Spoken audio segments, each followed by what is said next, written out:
¿Alguna vez alguno de ustedes ha oído hablar de la famosa canción del suicidio? Muy seguramente no, pero tal como les he dicho antes, no una sino muchas veces ya, las historias más espeluznantes no son las paranormales. Las historias más espeluznantes son las que de hecho pertenecen a la dimensión de la vida real. Y esta historia es de la vida real. Empieza en Hungría durante los años 30. La Gran Depresión no solamente afecta a los Estados Unidos, sino también a Europa. Además, se respiran climas de guerra, de lo que de hecho sería el conflicto bélico más sangriento que tendría jamás la humanidad, que el hombre tendría el disgusto de conocer. Y por si lo anterior dicho no fuera poco, pasa y resulta que allá en Europa lo veían venir con mucha anticipación. Y eso, tomado de la mano con el deslave de la clase media, el hambre, la miseria, el terror, el miedo, el pánico, hacían de la vida muy gris y muy mísera. Fue entonces cuando un compositor, de la mano de un poeta, compuso una canción. Era muy bonita. Y como en aquel entonces la competencia musical no era ni por asomo tan grande como lo es hoy, su obra en conjunto no tardó mucho en salir a la radio. Fue el principio de una serie de eventos aterradores, por no decir más. La famosa canción de este dúo, hasta entonces desconocido, ocasionó una ola de suicidios. La policía sí lo supuso porque la última pertenencia encontrada en manos de muchas de las personas que se quitaron la vida, incluso de maneras tan variopintas como tomar una navaja de afeitar y cortarse la propia garganta, era un disco al lado emitiendo sonido blanco y que contenía la dichosa canción. Algunos incluso se habían tomado la molestia de escribir la letra en una hoja de papel. Alrededor de toda Hungría se registraron 17 suicidios reales y en todos había algo que equiparaba e igualaba todas estas muertes desafortunadas. En algún lugar no tardaba en aparecer la dichosa canción.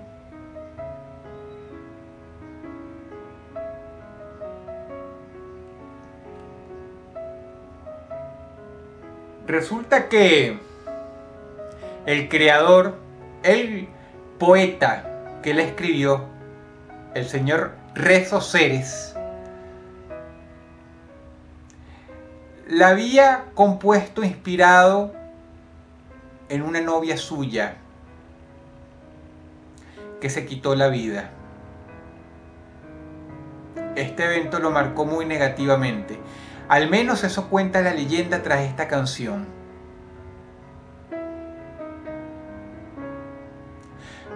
Parte de las estrofas de la misma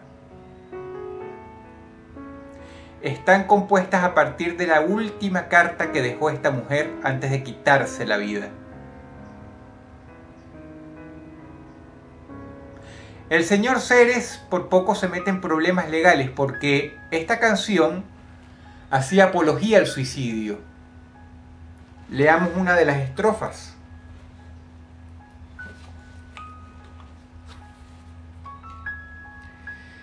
Triste es el domingo, entre las sombras lo paso entero.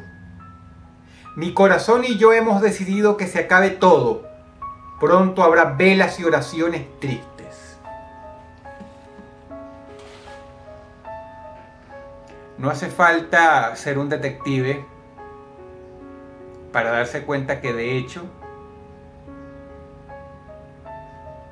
habla sobre un suicida, sobre alguien que va a acabar con su propia vida.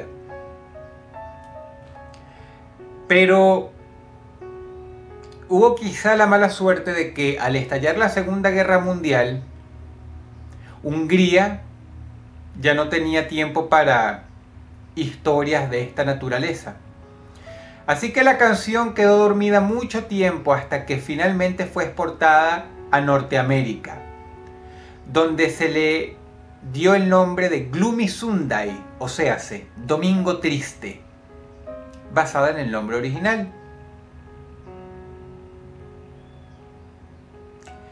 Si ustedes pensaban que dentro de la realidad tenebrosa de esta historia, esos 17 suicidios eran una coincidencia de cara a que la canción dichosa se encontraba cerca o en algún lugar o en algún formato de las víctimas, digo, por ser una música popular en un país pequeño, cualquier duda se disipó luego cuando Gloomy Sunday volvió a causar una oleada de suicidios en masa, esta vez más de 50.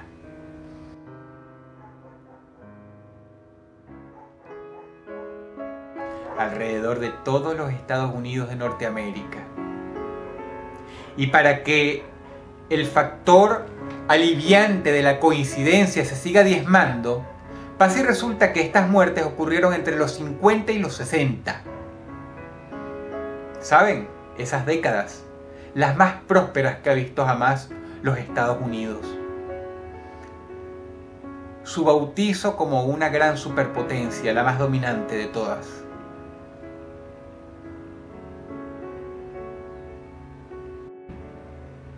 Esto quería decir que no tenía nada que ver con crisis económicas.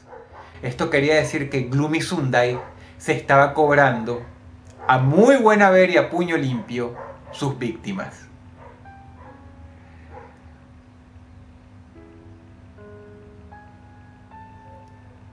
Gente que se cortaba las venas, personas que se tiraban de su apartamento, o quienes sin tanto drama decidían desenrajarse la tapa de los sesos de un disparo. Todas esas muertes, todos esos suicidios tenían algo en común. Gloomy Sunday andaba cerca.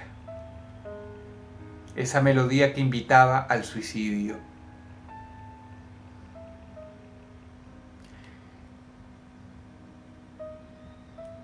Muchos psicólogos en aquel entonces recomendaron encarecidamente a las personas no escuchar esta pieza musical en una lengua que lo pudieras entender.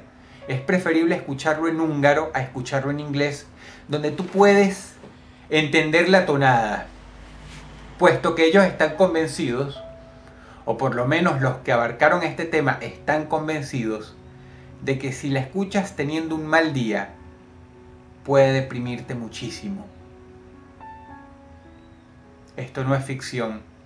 Por algo muchos psicólogos desaconsejan encarecidamente escuchar tango cuando uno está deprimido. Pasa y resulta que aquí hay una canción que parece ser mucho más poderosa, hasta el límite de lo terrorífico. Pero ¿quieren saber lo peor de todo? Durante los años 60, cuando estaban investigando el origen de esta canción, intentaron dar con el compositor de la misma.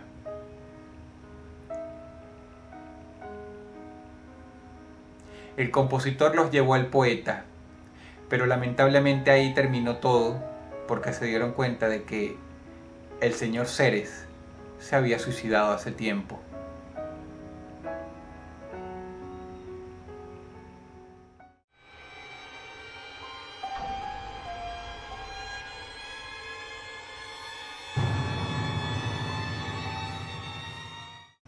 Esta historia comienza y termina en una granja, alejada de la gran ciudad. En esos lugares donde la vida es tranquila, pero es tranquila porque carece de gente, porque hay muy pocas personas por kilómetro cuadrado. Por lo tanto, quiero que cuando te estés imaginando lo que te voy a decir, en tu cabeza despejes negocios, centros comerciales, establecimientos, incluso quizá calles asfaltadas. Esto le sucedió a un granjero cuando fueron a su casa muchos años después de su muerte. O por lo menos se presume que está muerto porque no se encontró nunca ningún cadáver. Era simplemente una granja sucia, mugrosa, desvencijada, con los vidrios rotos, sin puertas, con la madera enmohecida y mucho, mucho negro donde debía haber blanco.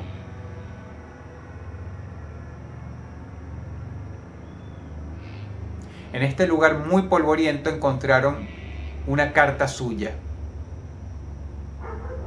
Y esta horrible historia, hasta el día de hoy, no se sabe si fue verdad o simplemente un mito urbano. Pero quienes la cuentan aseguran que de la carta nació el mito y que por lo tanto no es justo llamarlo una historia ficticia, porque encontraron este escrito.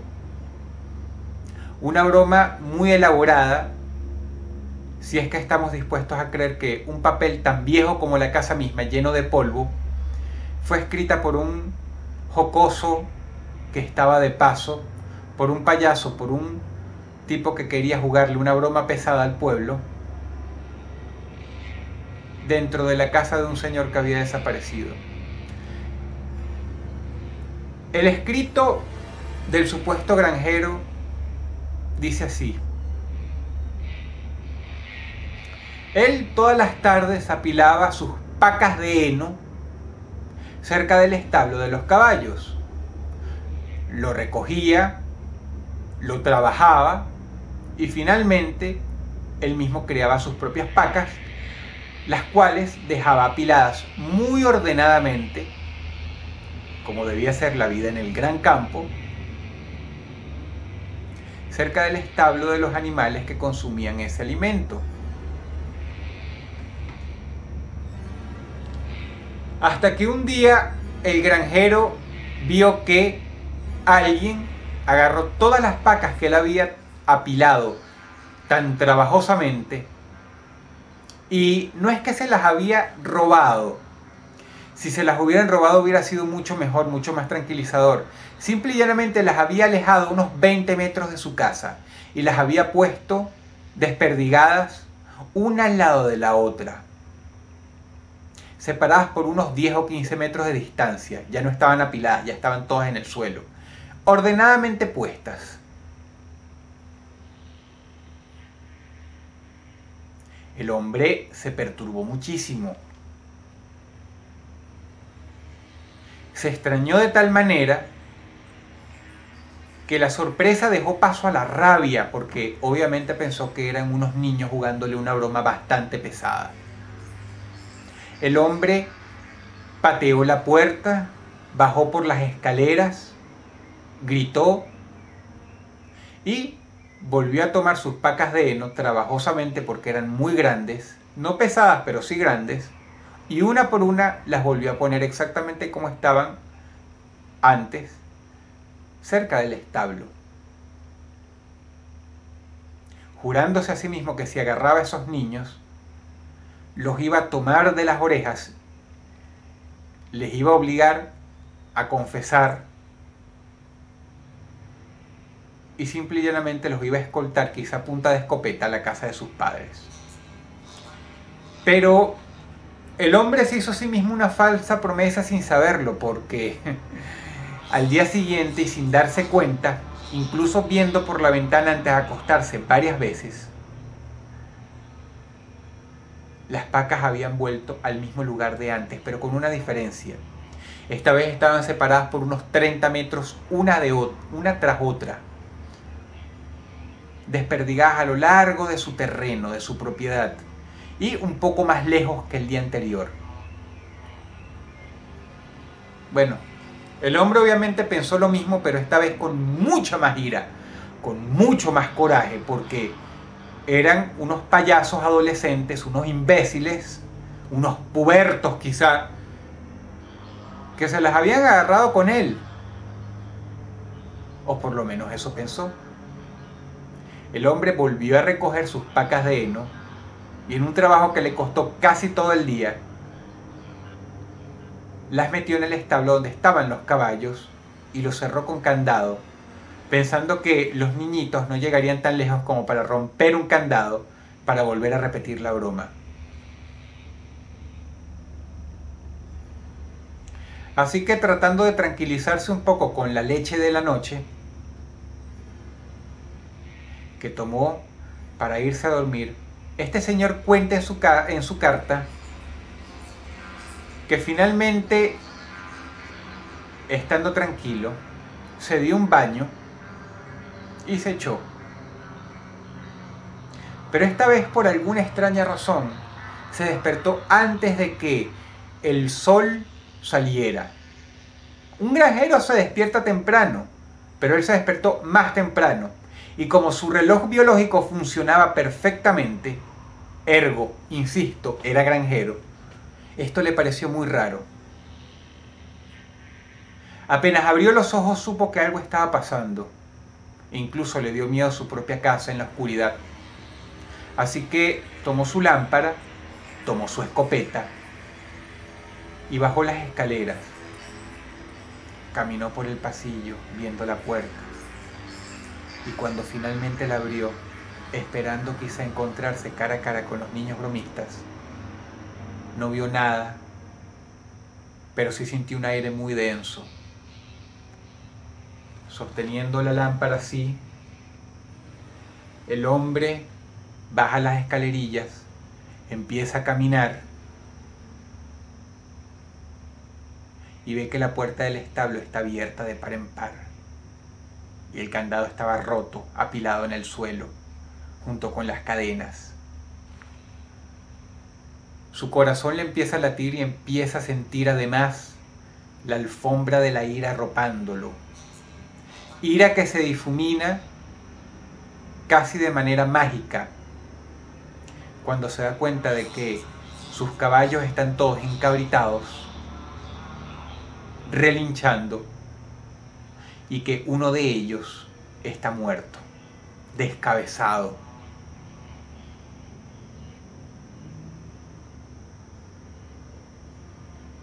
Apenas se da cuenta de esto, no cuando ve el cuerpo, sino cuando la sangre, mezclada con el heno, bien pastosa, le llega a los tobillos. Su animal está muerto.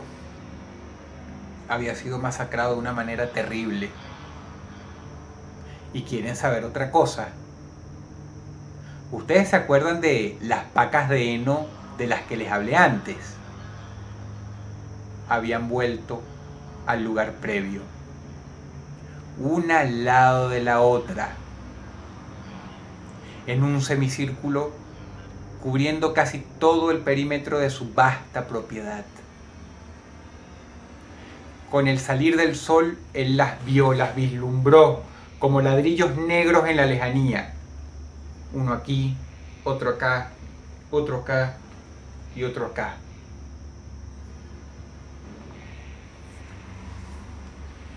El hombre casi se pone a llorar del miedo, por lo menos él no tiene problemas en admitirlo.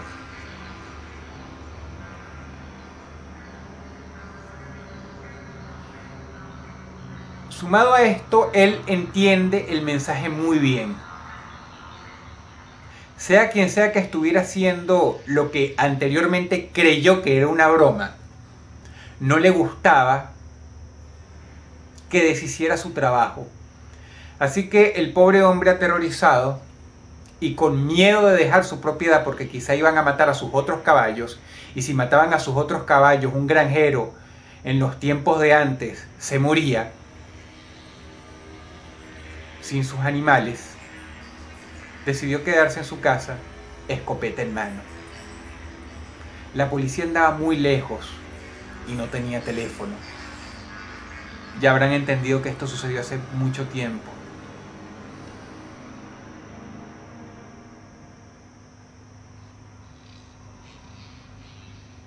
El hombre decidió con mucho coraje, a pesar del horror que sentía, quedarse despierto aquella noche con un gran frasco de café a un lado y la escopeta en su regazo, en la silla mecedora,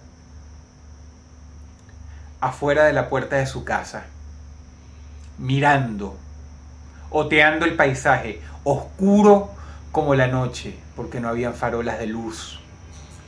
La luz de la luna era lo único que lo ayudaba, era su única amiga.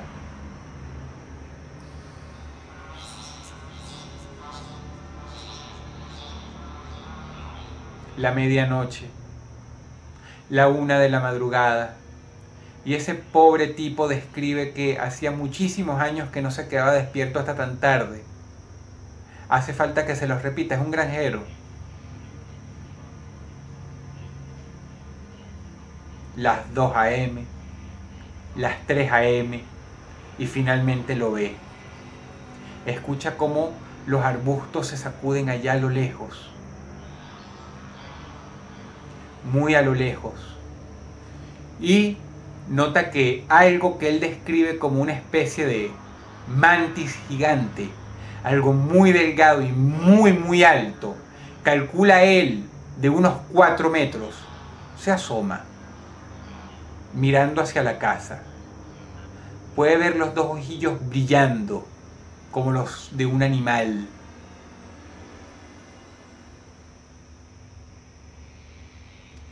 Su miedo crece como agua hirviendo.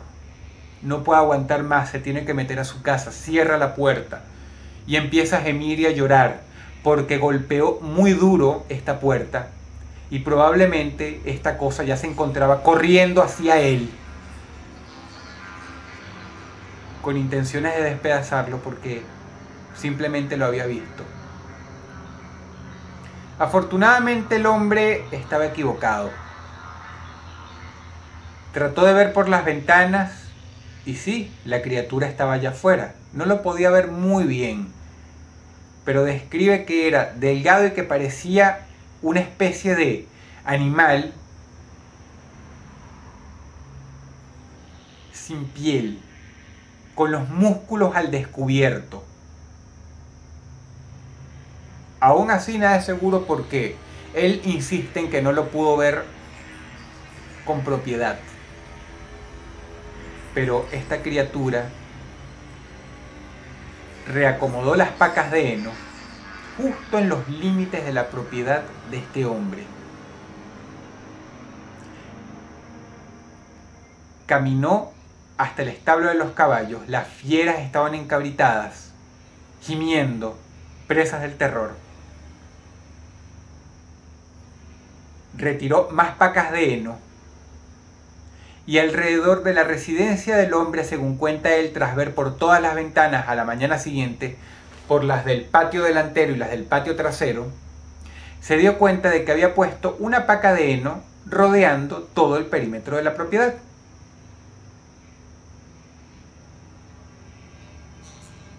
Y fue entonces como a la mañana siguiente cuando él reunió el valor de salir, quizá apoyado con alivio por sus propios animales que estaban allá en el establo,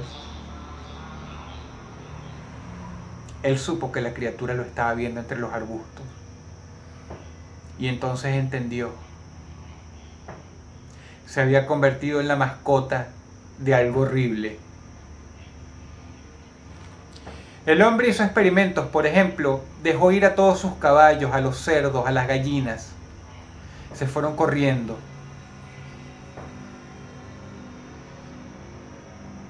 Nada los detuvo, pero cuando él intentó hacer lo mismo, él sentía que la criatura se acercaba. La cosa era con él, no lo iba a dejar escapar. Tal como había temido, era la mascota de algo horrible. Y no estaba seguro de si su escopeta pudiera encargarse de algo que había arrastrado y decapitado con mucha facilidad de un caballo. El hombre termina su carta diciendo que se le acaban las provisiones, que no entiende qué Dios cruel podía depararle semejante destino, pero que en su desesperación tenía que encontrar alguna solución. Así que termina su carta con lo siguiente: voy a intentar escapar. Mas nunca se supo nada de él.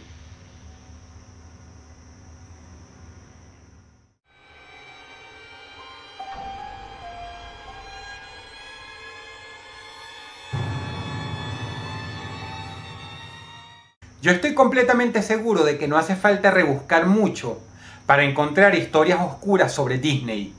Ese paraíso, ese reino de los niños, de la infancia, de la pureza, de la juventud.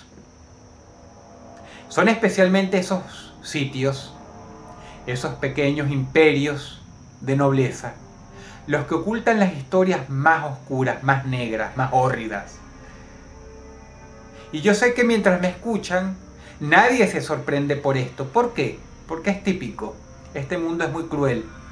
Y a veces aquellos que se supone son los guardianes de los más pequeños, o los guardianes de todo aquello que es puro, bueno, honesto, correcto, son los que nos traen mayores decepciones. Son el diablo disfrazado. Yo sé que tú has escuchado una historia así. Yo sé que tú estás familiarizada o familiarizado con este ejemplo que acabo de dar. Tú sabes que la vida le juega a la gente bromas así, bromas crueles, bromas irrecuperables. Pero esta historia, a pesar de que se reporta como real y es quizá la leyenda urbana más oscura y más hórrida que tiene Disney, no es culpa de nadie más que del propio creador de la empresa, el señor Walt Disney. Leonard Maltin, un importante productor de Buena Vista, una empresa asociada a Disney, estaba creando un DVD de aniversario del ratón Mickey. Iban a reunir más de 2 horas de material inédito de la mascota por excelencia, no solamente de esta corporación, sino del mundo entero. Ustedes se podrán imaginar que la sala de los rieles y las viejas latas es ese envase redondo de aluminio donde se esconden las películas de antaño. De Disney, el lugar donde Disney guarda todas sus viejas películas, todas sus viejas creaciones, todas, desde los largometrajes hasta los cortos, debe ser un lugar muy grande, muy vasto, muy profundo. Así que habían echado mano de este sitio y habían recolectado un material. Y en uno de estos trabajos que a buena vista parecía insignificante, era el ratón Mickey de los viejos tiempos, ese que era apenas una bola sobre otra con 2 orejas, las más antiguas, con esa estética en la que él sale manejando un bote y Pedro el Malo le causa problemas. Bueno, más o menos de esa época, más antiguo todavía. Salía el personaje caminando por una ciudad monocromática que se repetía. El fondo se repetía muchas veces. Era un parquecito con una banqueta, un árbol y edificios. Y el ratón Mickey caminaba silbando. El señor Leonard Maltin calificó esto como basura, así que no hacía falta ponerlo en el DVD. Sin embargo, era una obra primeriza del maestro en persona, del señor Walt. Obviamente esto no se podía tirar. Esto había que preservarlo. Pero, ¿cuál es su sorpresa? Que cuando él mismo se toma la tarea de digitalizar todas las películas, todo este material antiguo, se da cuenta de que aquella en la que el ratoncito sale caminando y que él pensó que era un corto insignificante del maestro, no duraba 3 minutos como suponía el riel, como suponía la cinta, sino que duraba 9. al digitalizarlo en el programa de edición, apareció una larga pista en gris.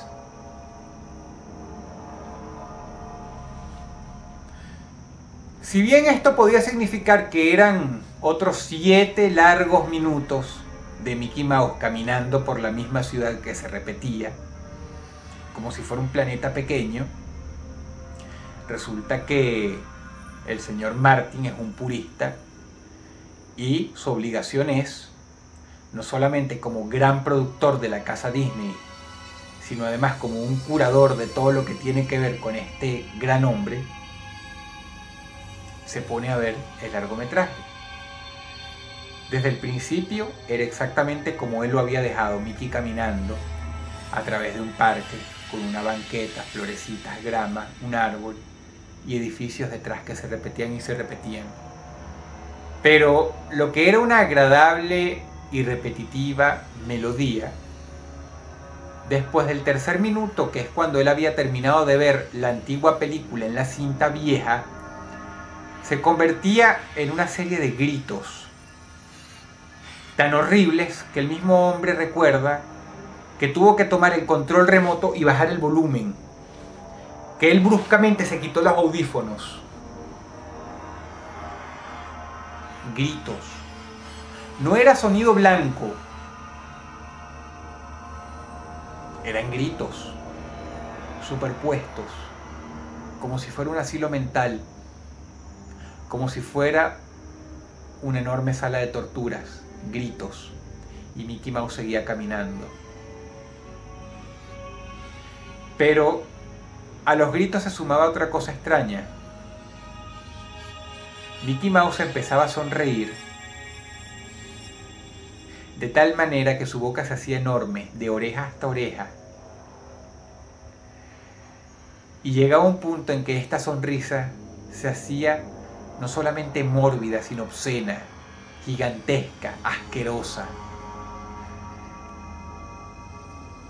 Hasta el punto que su cabeza parecía deforme, con más boca que cráneo.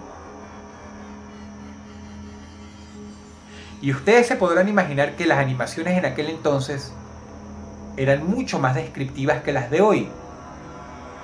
Incluso algunos dicen que eran mucho mejores, porque las de hoy son a computadora, pero en aquel entonces eran artesanales, se hacían a mano, por lo que los detalles eran mucho más ricos.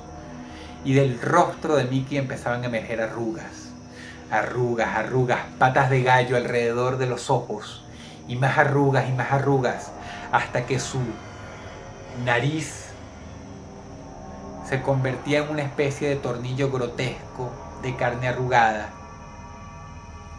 con una asquerosa sonrisa, y como si el ratón se estuviera muriendo de manera súbita, sus ojos se hacían blancos, echándolos hacia arriba, hasta que los globos oculares desaparecían y quedaban huecos, negros. La sonrisa se mantenía, las arrugas también, los gritos de fondo. Mickey no tenía ojos y seguía caminando. El señor Martin supone que en ese momento su rostro debió haber sido una mueca incomprensible de disgusto. Su mente estaba en blanco y su corazón latía a 1000 por hora. Estaba aterrorizado, porque además el escenario en el que estaba Mickey se empezaba a desfigurar. El árbol ahora estaba completamente marchito, como si hubiera sido quemado, y la banqueta del parque volaba alrededor de toda la hoja de animación. Los ángulos se hacían imposibles. Los edificios estaban completamente quemados. Pero no quemados como en Disney con llamas alegres, con sonrisas y ojitos, no. Estaban en ruinas. Y gritos. Y aquel personaje horrible y casi irreconocible caminando ahí. El señor Martin paró la cinta. Iban por el minuto 7:50. Todavía quedaba un minuto entero con 10 segundos. Se levantó, se disgustó mucho. No podía explicarlo. y llamó a su asistente de confianza. Él, como una persona madura y muy adulta, ya mayor, decidió que no tenía que seguir viendo. Pero su asistente vio el largometraje, con la diferencia de que él sí lo vio completo a los 9 minutos. No se sabe qué pasó después, pero Leonard Maltin prohibió terminantemente la difusión de esta obra. Se apropió de la lata con la cinta original, no se sabe dónde está. Y de las copias digitales no queda nada. Se dicen que han despedido a varios empleados de Disney, no solamente porque uno una vez trató de distribuir esta animación como algo raro. Se dice por ahí, quizá para desacreditar a este empleado, que intentó venderlo en eBay.